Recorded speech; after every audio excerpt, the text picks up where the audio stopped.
हा जो लेसन आहे हा पण कंप्लीट होणार आहे आपला लेसन. ठीक आहे, तर तुम्ही थोडा वेळ आता कनेक्ट राहा आणि हे व्हायरस, व्हायराइड, प्रियॉन्स, लायकेन काय आहे ते पाहूया.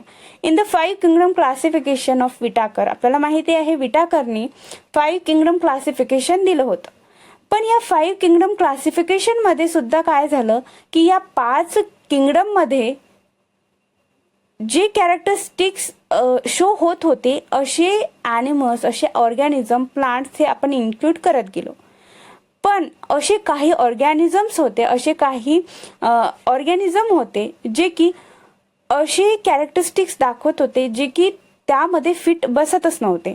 म्हणजेच आता हे व्हायरस जे आहेत ते असेल्युलर आहेत. असेल्युलर म्हणजे काय? असेल्युलर म्हणजे काय? यामध्ये सेल्स नाही आहेत. ठीक आहे, या व्हेरॉइड्समध्ये, प्रियॉन्समध्ये काय आहेत? सेल्स नाही आहेत, सेल्स अब्सेंट आहेत. तर मग आपण याला ठेवायचं कुठं? एकतर आपल्याला 2च कॅटेगरी माहिती आहेत, युनिसेल्युलर आणि मल्टीसेल्युलर. पण हे तर असेल्युलर आहे. ठीक आहे, असेल्युलर आहे म्हणजे याच्यामध्ये सेल्सच नाही आहे. मग हे ऑर्गॅनिझम कुठं ठेवायचे? आणि त्यामुळे यांचा एक वेगळा ग्रुप तयार झालेला आहे जे की व्हायरसेस, व्हायराइड, प्रियॉन्स आणि लायकेन म्हणून ओळखला जातो. These are briefly introduce here. तर इथे आपण याला ब्रीफमध्ये पाहणार आहोत. All of us who have suffered ill effect of common cold. आपल्याला कधी कधी कॉमन कोल्ड होते, म्हणजे सर्दी होते, फ्लू होतो. ठीक आहे, तर हे इफेक्ट कशाचे आहेत? तर व्हायरसेसचे आहेत. व्हायरसेसमुळे आपल्याला कॉमन कोल्ड होतो. आपण मागे हे पण पाहिलेले आहे की कोरोना आला होता. तो कोरोना पण काय होता? तो व्हायरसनी फैलणारा एक आजार होता, डिसीज होता, त्यामध्ये तो व्हायरसनी वेगाने ते काय होत होता? मल्टिप्लाइड होत होता. आणि त्यामुळे आपल्याला कशी कंडिशन पाहावी लागली, कशी सिच्युएशन आपल्यावरती आलेली आहे ती सुद्धा तुम्हाला आठवत असेल. Viruses did not find a place in classification since they are not considered truly living. तर या जी 5 किंगडम क्लासिफिकेशन दिलेली आहे त्यामध्ये या व्हायरसेसला एक असं प्लेस भेटलेलं नाहीये की ज्यामध्ये हे व्हायरसेस आपण ठेवू शकतो, कारण असे कॅरेक्टरिस्टिक्स याच्यामध्ये नाहीच आहे. म्हणून हा ट्रू लिव्हिंग नाही आहे. ठीक आहे, एवढं तुम्ही लक्षात ठेवा. The viruses are non cellular organism that are characterized by having a inert crystalline structure outside the living cell. तर या व्हायरसेसमध्ये सेल्स नाही आहेत. तर हा कशाने बनलेला आहे? क्रिस्टलाइन स्ट्रक्चर आहे त्याचं. हे बघा, हे व्हायरसचं स्ट्रक्चर आहे ज्यामध्ये कॅप्सिड आहे. आउटर जी कवरिंग दिसत आहे ना, तुम्हाला हे विचारू शकतात की जे व्हायरसचे आउटर कवरिंग आहे त्याला काय म्हणतात? कोणतं? तर कॅप्सिड आहे. हे प्रोटीनस कवरिंग आहे ज्यामध्ये ते कॅप्सिडनी फॉर्म झालेले आहे. यामध्ये आरएनए आहे. जेनेटिक मटेरियल काय आहे? तर आरएनए आहे. ठीक आहे, जेनेटिक मटेरियल व्हायरसचा कोणता आहे? तर आरएनए आहे. आणि कॅप्सिड हे प्रोटीनियस कवरिंग आहे आरएनए वरती. ओके, तर इथे अजून फिगर नंबर बी मध्ये बॅक्टेरियोफेज दाखवलेला आहे या व्हायरसेसचा, ज्यामध्ये हेड दाखवलेला आहे, ज्यामध्ये कोलार शीत दाखवलेला आहे. कोलार म्हणजे कॉलर सारखं त्यांची एक मानेचा पद्धती कोलर, त्यानंतर शीत दाखवलेला आहे आणि टेल फायबर्स दाखवलेले आहेत. अशा पद्धतीने हे व्हायरसचे स्ट्रक्चर आहे. तर आपण डिटेलमध्ये आता हे व्हायरसेस पाहूया. Once they affect a cell, once they affect a cell they take over the machinery of the host cell to replicate themselves, killing the host. हे बघा, जेव्हा हा व्हायरस एखाद्याच्या बॉडीवरती अटॅक करतो तेव्हा तो त्या होस्टला किल करतो, त्या बॉडीला किल करतो आणि स्वतः त्याच्यावर जगतो.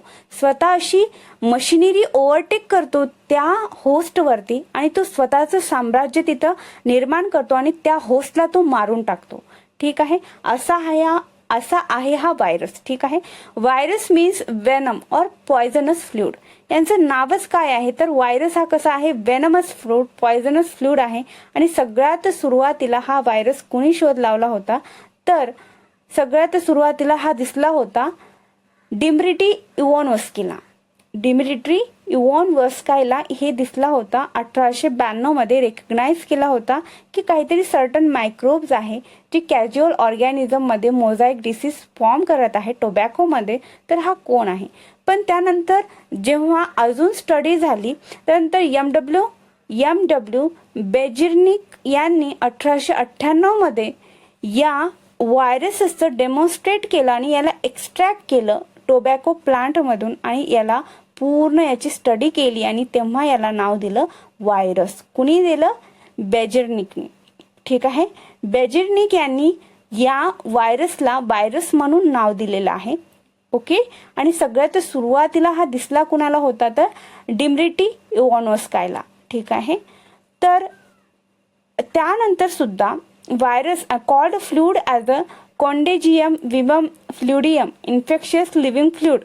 W.M. Stanley showed that viruses could be crystallized and crystal consist largely of protein. तर जे आपण आता कॅप्सिड पाहिलेलं आहे, हे कॅप्सिड कोणी शोध लावलं तर स्टॅनलेनी या व्हायरसमध्ये कॅप्सिड असते जे की प्रोटीनियस असते, शीत कव्हरिंग असते, हे त्यांनी शोध लावलेला आहे. They are inert outside their specific host cell. Viruses are obligate parasite आणि viruses काय आहेत तर obligate parasite आहेत. ते होस्ट सेलला किल करतात आणि तिथे स्वतः राहतात.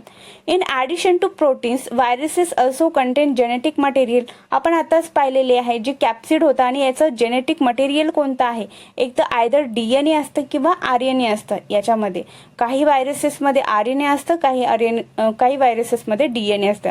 जेनेटिक मटेरियल हे दोन्ही असू शकतं. ठीक आहे, दोन्ही म्हणजे एक तर RNA किंवा DNA, पण हे दोन्ही पण नसू शकतं.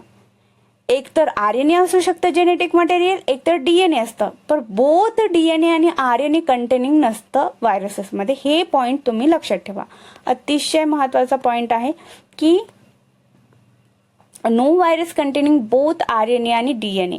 एखाद्या व्हायरसेसमध्ये तुम्हाला जेनेटिक मटेरियल जर RNA सापडलं असेल तर त्यामध्ये DNA सापडणार नाही, आणि एखाद्या व्हायरसेसमध्ये जर तुम्हाला DNA सापडलं असेल तर त्याच्यामध्ये RNA सापडणार नाही. A virus is a nucleoprotein and the genetic material is a इन्फेक्टिव्हस.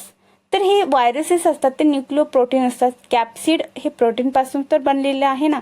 In general viruses that infect plant have a single standard RNA and viruses that infect animal have either single और double standard RNA और double standard DNA. तर तुम्हाला इथे लक्षात ठेवायचं आहे, जे viruses प्लांटवर infect करतात, जे व्हायरस प्लांटवर इन्फेक्ट करतात, प्लांटवर आपले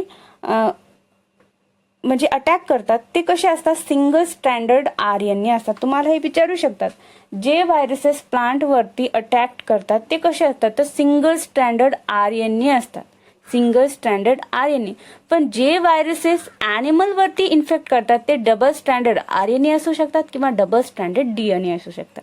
ठीक आहे, तुम्हाला एवढं लक्षात ठेवायचं आहे, सिंगल स्टँडर्ड RNA हा ॲनिमलवरती अटॅक करत नाही.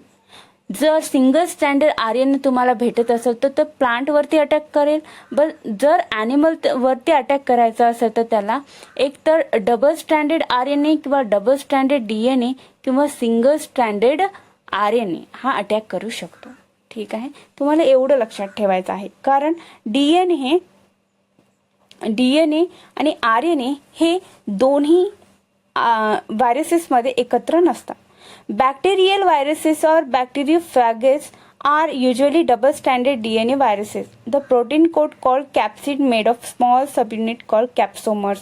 तर आपण कॅप्सिड हे विचारतात, व्हायरसेसला एक प्रोटीनियस कव्हरिंग आहे, त्याला काय म्हणतात तर कॅप्सिड म्हणतात. हे नेहमी विचारलं जातात. त्याच्यामध्ये सब युनिट आहेत. हे कॅप्सिड कशाने बनलेले आहे, सब युनिट्सने बनलेले आहेत. तर ते सब युनिट्सला काय म्हणतात तर कॅप्सोमर्स म्हणतात, कॅप्सोमर्स म्हणतात. तुम्हाला थोडी डिटेल स्टडी करावीच लागणार आहे.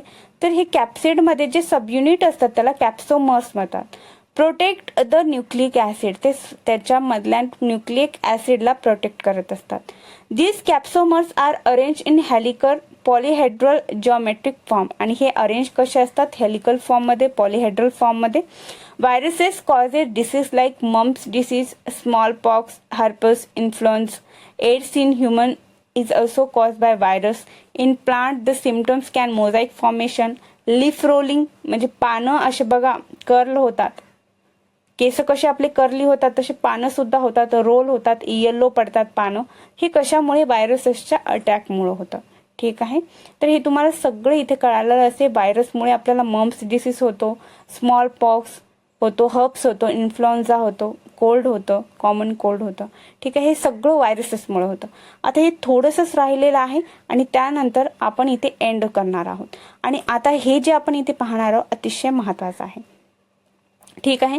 आता आपण व्हायरॉइड्स पाहणार आहोत. व्हायरॉइड्समध्ये काय आहे, in 1971 T O Diener discovered a new infectious agent. आता व्हायरसेस तर गेला, पण व्हायरसेस नंतर आला हा व्हायरॉइड्स. तर त्यांनी असं पाहिले, कुणी डायनरनी पाहिलं की एक छोटासा इन्फेक्शियस एजंट आहे जे व्हायरसपेक्षा छोटा आहे, व्हायरसपेक्षा आकाराने छोटा आहे आणि तो कशावरती कॉज करत होता, potato spindle tuber disease form करत होता. पोटॅटोवरती स्पिंडल ट्युबर डिसीज फॉर्म करत होता.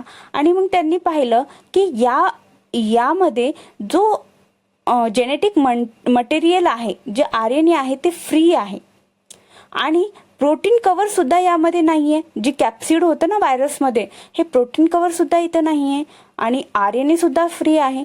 तर आता हे जो नवीन एजंट आहे, इन्फेक्शियस एजंट आहे, हा कोणीतरी वेगळा आहे, जो व्हायरसेसच्या अगदी थोडा वेगळा आहे. तर त्याला इथे नाव दिलेलं होतं व्हायरॉइड्स. तर व्हायरॉइड्स कसा आहे, व्हायरसेसपेक्षा छोटा आहे.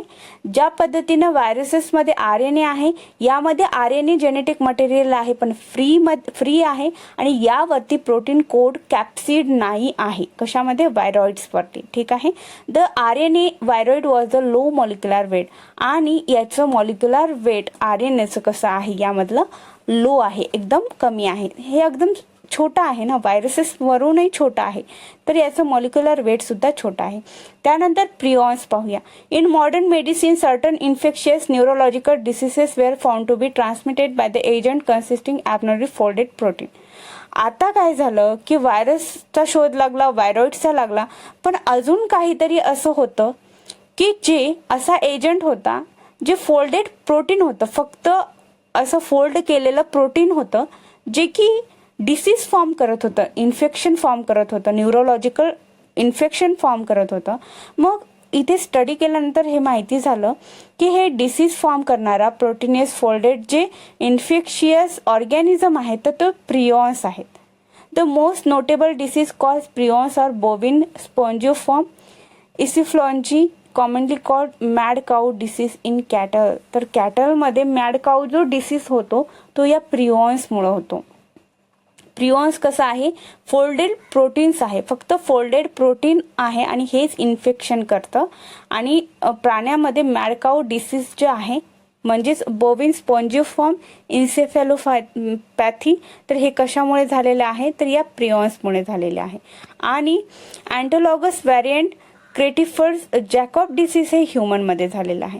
हे थोडे नाव अवघड आहेत, तर तुम्हाला सिंपल एवढं लक्षात ठेवायचं आहे की कॅटलमध्ये मॅड काऊ डिसीज कुणामुळे झालेला आहे, तर प्रिऑन्समुळे. तुम्हाला विचारू शकतात मॅड काऊ डिसीज कुणामुळे झालेला आहे, मग तुम्हाला ऑप्शनमध्ये देऊ शकतात प्रिऑन्स, व्हायरॉइड्स, व्हायरस. तर तुम्हाला लक्षात ठेवायचं की प्रिऑन्समुळे हा मॅड काऊ डिसीज झालेला आहे आणि ह्युमन बिंगमध्ये जॅकॉब डिसीज आहे, हा सुद्धा प्रिऑन्समुळे झालेला आहे.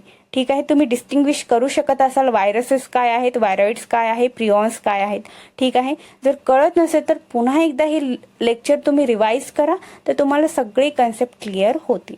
आता पाहूया लायकेन. आपल्याला माहिती आहे लायकेन हे सिम्बायोटिक असोसिएशन आहे. सिम्बायोटिक असोसिएशन कुणाचं आहे, अल्गी आणि फंगायचं आहे. सिम्बायोटिक असोसिएशन कोणाचं आहे, अल्गी आणि फंगायचं आहे. जे इथे काय करतात, ते दोघं रूममेट सारखे राहतात, म्हणजे क्लासमेट सारखे, रूममेट सारखे राहतात एकाच ठिकाणी.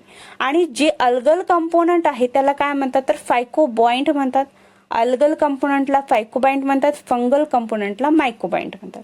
आता हे लक्षात कसं ठेवायचं, माय मी फन करतो, मायकोबाइंट फंगल. माय म्हणजे मी फन करतो, स्वतःला एकदम आनंदी ठेवायचं नेहमी, एक्झाम्पलमध्ये सुद्धा.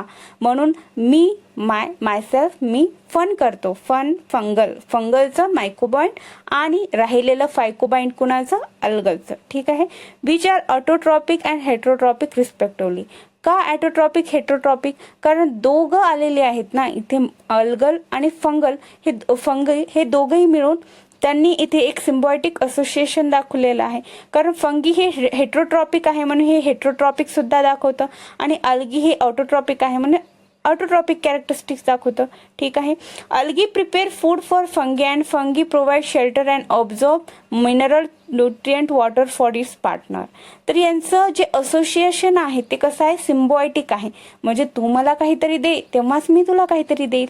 कारण अल्गी स्वतःचं फूड स्वतः तयार करते म्हणून ती काय करते, फंगीसाठी सुद्धा फूड प्रिपेअर करते, आणि त्या बदल्यामध्ये फंगी काय करते तर तिला शेल्टर प्रोव्हाइड करते, तिला निवारा प्रोव्हाइड करतो, आणि तिला न्यूट्रिएंट ॲब्झॉर्ब करून देण्यामध्ये, वॉटर ॲब्झॉर्ब करून देण्यामध्ये मदत करतो. आणि दोघांच्या या मनमिळावू संबंधातून त्यांचं हे लायकेन्स म्हणजे सिम्बायोटिक असोसिएशन दाखवतं. Okay. So close in their association that if one saw a lichen in nature, one would never imagine that they have two different organisms within them. आणि जेव्हा आपण या लायकेनला पाहतो तेव्हा आपल्याला असं वाटणारच नाही की हे ते दोघांचं असोसिएशननी हे बनलेलं आहे. आणि ही एक अतिशय महत्त्वाची गोष्ट इथे लक्षात ठेवा, lichens are a very good pollution indicator. आता पोल्युशन इंडिकेटर म्हणजे जिथे पोल्युशन आहे तिथे हे लायकन्स उगवतच नाहीत. जिथे अतिशय जास्त प्रमाणात लायकन्स आहेत समजायचं इथे पोल्युशन नाहीये किंवा पोल्युशन अगदी कमी आहे असं समजायचं. म्हणजे नॅचरली आपण पाहू शकतो की आपण आयडेंटिफाय करू शकतो की पोल्युटेड एरिया कोणते, नॉन पोल्युटेड एरिया कोणते या लायकनच्या असोसिएशनमुळे. ठीक आहे. तर इथे आपण हा सगळा चॅप्टर इथे कव्हर केलेला आहे. आय होप तुम्हाला हा लेसन आपण शॉर्ट रिवाइज केलेला आहे. जेव्हा आपण डिटेलमध्ये स्टडी करूया तेव्हा आपण हा डिटेलमध्ये घेऊया. पण यामध्ये काही इथे आपला हा लेसन कव्हर झालेला आहे. काही डाऊट असतील तर कमेंट सेक्शनमध्ये नक्की टाका. व्हिडिओ लेक्चर आवडला असेल लाईक करा, शेअर करा, सबस्क्राईब करा, आणि अशाच व्हिडिओ लेक्चरसाठी चॅनलला सबस्क्राईब करायला विसरू नका. Stay tune with me. Thank you so much.